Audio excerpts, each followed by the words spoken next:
Assalamualaikum warahmatullahi wabarakatuh.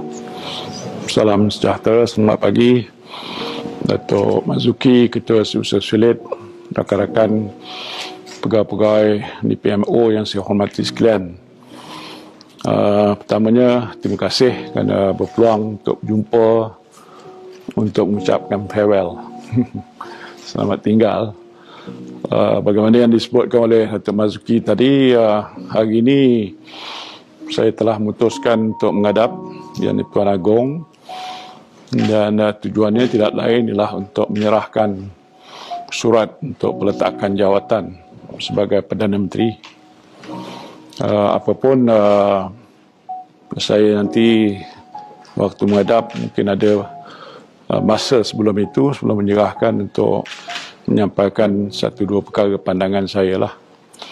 Kerana kedudukan saya sebagai Perdana Menteri tak boleh dapat terus kekal, kerana mengikut perlembagaan Malaysia, sekiranya saya rasa saya tak dapat sokongan majoriti ahli Parlimen, maka saya sebagai Perdana Menteri hendaklah meletakkan jawatan.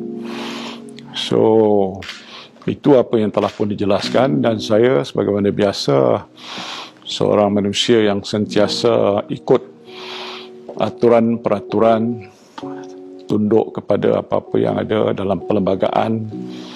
Kerana bila mana saya mengangkat sumpah sebagai Perdana Menteri, saya telah berjanji bahawa saya akan menjunjung perlembagaan negara, institusi raja dan sebagainya di bawah sistem demokrasi berparlimen kita. Itu adalah satu perkara yang tak boleh saya ingkari. Walaupun di luar sana, rayuan, saya tak pernah terima message yang tak tahulah, tak boleh saya layan ataupun nak jawab terima kasih pun tak boleh, kerana mohon supaya saya terus kekal untuk menjalankan tugas.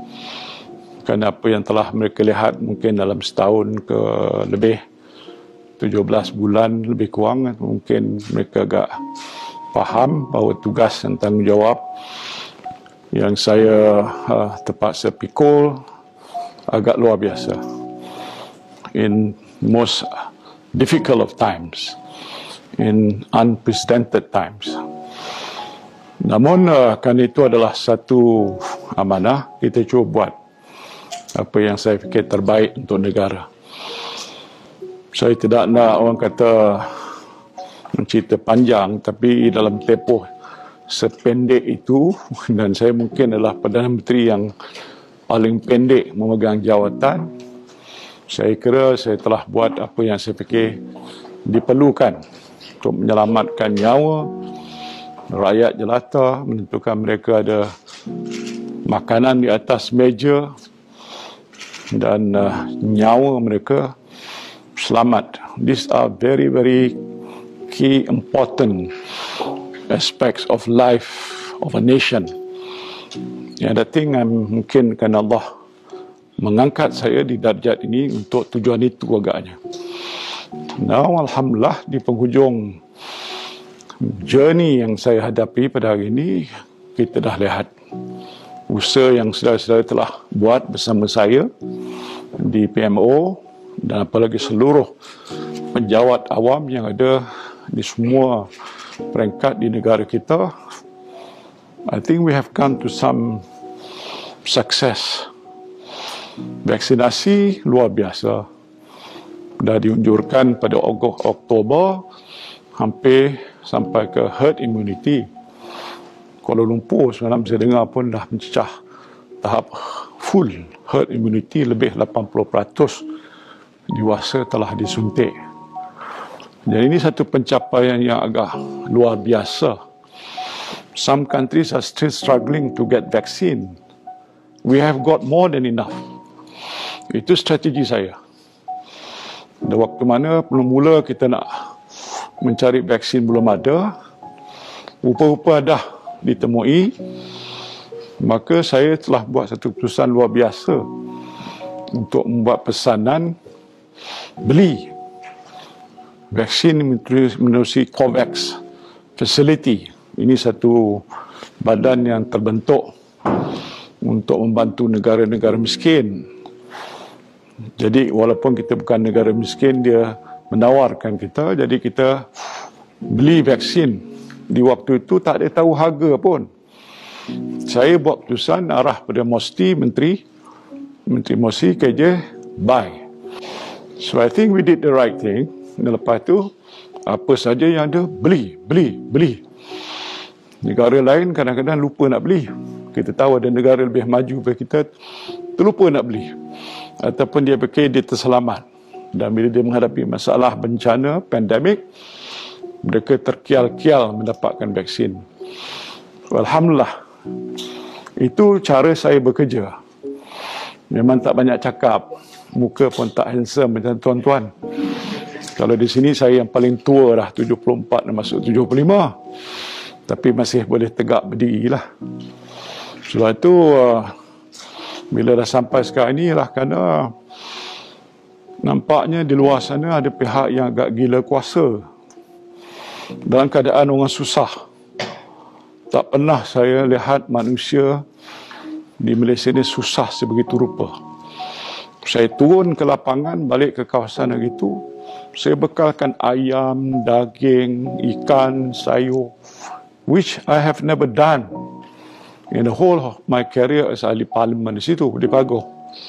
Pasal pada waktu biasa, ini biasa boleh diuruskan oleh keluarga sendiri. Kecuali kalau yang termiskin. Tapi saya tak pernah buat. But this time around, I went down there, packets of thousands of this so-called fresh ration dihantar. Why? Dia tak ada duit lagi. Nak makan pun tak ada.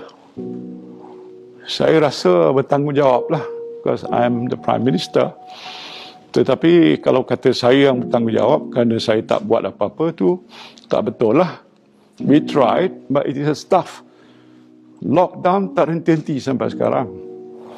Saya tak tahulah, saya dah lupa berapa kali dah lockdown. Tapi lockdown tak pernah lock up. Pasal mana kita terpaksa buat begitu. Nyata ada pihak kata kurang berkesan, but it has effect on saving a lot of life as well. Now kita dah announce semalam yang terakhir lah agak Datuk Ainun release my decision to open up more. Dan berterusan nanti sampai ke hujung mungkin sebelum akhir tahun, semua sektor ekonomi boleh terbuka. So it's just about 1 year that we struggle. And 1 year we achieve. That is, I think, a record of sort. Ini saya terpaksa lah mendabik dada sikit. Saya tak ada orang nak puji saya pun. Dan saya tak minta mereka memuji saya. Pasal kita tahu apa yang kita buat. Tak pernah abai. COVID ini dah sejak awal lagi kita hadapi sampai sekarang. Jemaah menteri yang saya bentuk dan kerajaan yang telah terbentuk selama ini, kerja tak ada apa. COVID. Siang malam. Pagi subuh tengok berapa data, angka. So if people say that we did not do what we should be doing, I think they are wrong. But saya tak cakap soal itu, tapi saya nak menyatakan terima kasih kerana sejak saya menjadi Perdana Menteri, mungkin saya dapat jumpa semua. Jumpa adalah kumpulan-kumpulan sekaligus begini.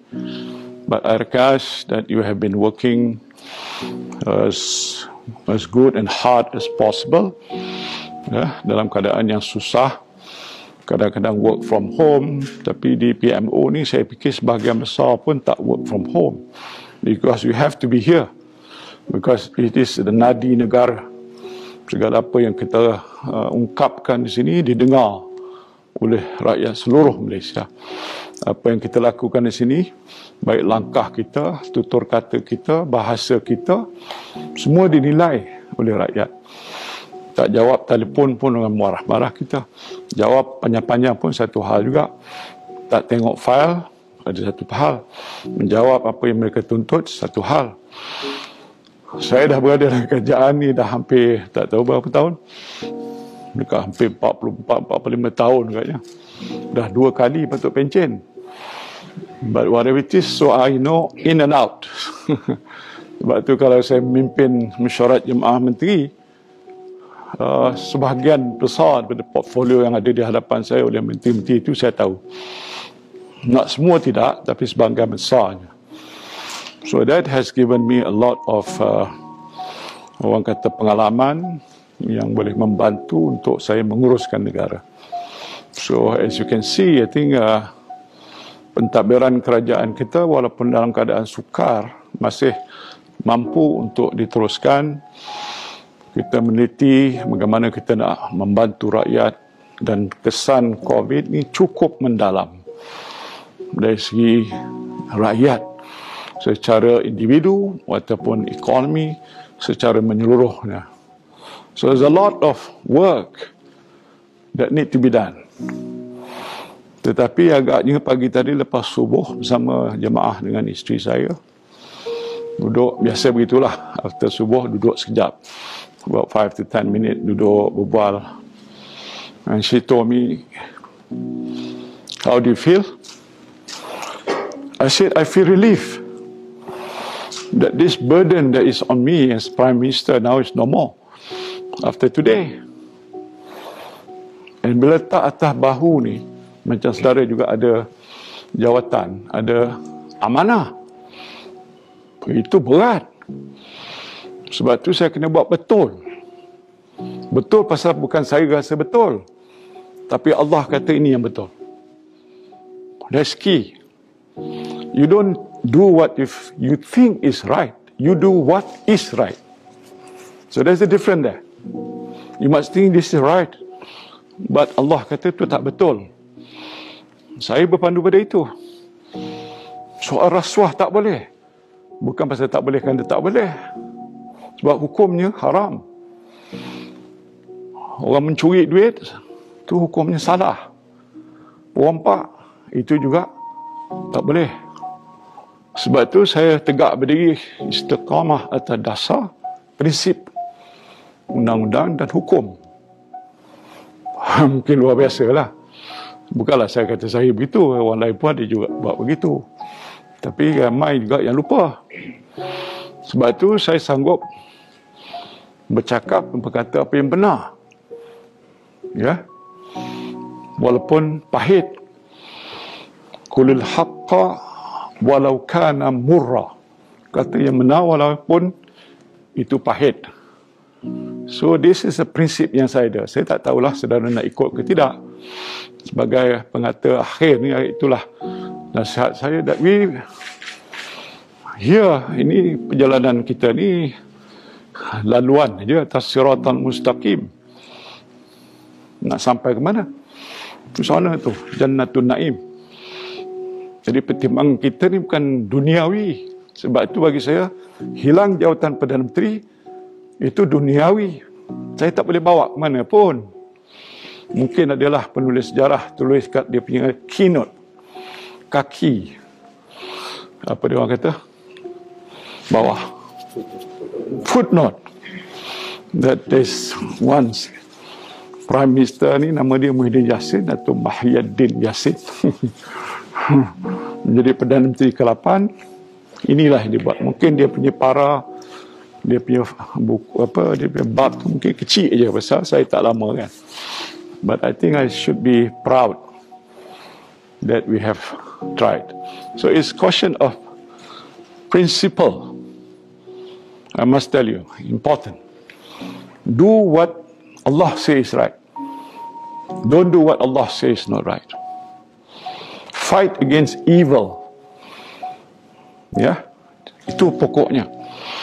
Jadi kalau kita berpegang pada hukum sebegini, insya-Allah hidup kita selamat. Waktu saya ditendang, ni kursi ni kalau boleh bercakap, buka Swiss, situ Datuk Najib, sini saya. Lepas daripada tak sampai setengah jam, ditendang, saya keluar. Balik pejabat TPM, panggil ni semua ni sahabat saya dah tak kira macam pegawai lagi dah. Tak lama saya duduk, cakap, sorry, we have to pack up. I just met Najib, he sacked me. Lepas tu saya tegak meja macam ni. Mungkin pegawai pun cerita, Tan Sri tak ambil lama masa, ada orang tunggu sampai 1 hari nak clearkan pejabat. Saya ambil 1 buku. novel yang dibagi oleh kawan, mana siapa nama kawan tu. And I have nothing secret in my table or in my laci. Ada surat-surat rahsia apa, tak ada. Because I don't think I need to do that. Maksud saya tadi, clear cepat, habis. So, because we know we did not do anything wrong. So, here again today, tak tahulah sejarah macam itu. Burang balik, saya datang balik ke pejabat ni. Jadi, that is what his kehidupan is all about. What goes up, maybe must come down, but what goes down now, insyaAllah I'll come back.